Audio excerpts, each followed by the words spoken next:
Episode 2 of LOTM was released alongside Episode 1 and has also been received as a bit confusing, so I'll be quickly breaking it down. First off, we start right where the previous episode ended, with Klein being recruiting to the Nighthawks, or the Church of the Evernight Goddess. He is told to go to a pub in which he is led to an elevator. Going up, he reaches the Nighthawks base, disguised as the Blackthorn Security Company. He is led by Roselle to Dunsmith's office. On the way there, Klein sees a large gate, although you don't have to worry about that for now. Anyways, he enters Dunsmith's room and tells him that he accepts the invitation to become a Beyonder. Dunn explains that the Blackthorn Security Company and Awa County Police are just covers for the Evernight Church. Dunn takes Klein to a room full of graves, explaining that those are Beyonders who have lost control while trying to ascend sequences. You see, potions and sequences are extremely dangerous, and if your mental state deteriorates even a bit, you can risk going mad. There are 4 pathways the Nighthawks have, although the majority are not complete. Sleepless, Corpse Collector, Seer, and Mystery Prior.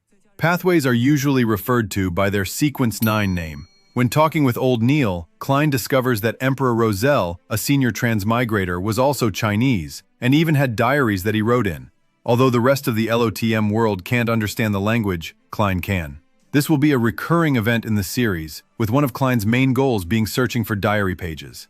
Anyways, in this diary page that Klein has, he learns that Emperor Roselle has a lot of information about the pathways. The first piece is acting, which is a way to minimize losing control of yourself while digesting a potion. For your information, you can only advance sequences when you have completely digested your potion sequence. This can take from months to years. For example, you can only move on to Sequence 8 once you have digested your Sequence 9 potion. Anyway, Klein learns that by digging deeper into the name of the potion and acting according to that way, it will be easier to advance through sequences. The second piece of information he gleans is that Roselle, for some mysterious reason, regrets not choosing the Apprentice, Seer, or Marauder pathways. Why? Klein doesn't know, and you, the viewer, shouldn't either. Don't worry, it will be explained later on in the series. Anyways, Klein chooses to trust Emperor Roselle's words and chooses the Seer pathway. Now Klein drinks the potion. With Old Neil's words, he is grounded to reality. The first thing Klein does is imagine a real-life object, and he imagines a hat.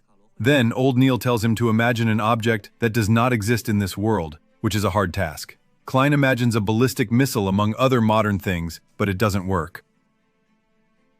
However, he manages to imagine something that is unimaginable. Successfully completing advancement to a Sequence 9 Seer, he gains some abilities. Note that the Seer is not that versatile in combat. In exchange for that, he is given strong spirituality, and skills such as Spirit Vision and Dowsing Rod. He heads back to Dunn, who gives him his salary in advance. Then, he is given a task. Go to Welch's house and circle around, seeing if he can remember anything. Klein goes and does it, but doesn't remember anything. He is then picked up by Leonard. Leonard says that there has been a kidnapping of a boy named Elliot, and Klein's dowsing rod will be useful in locating him.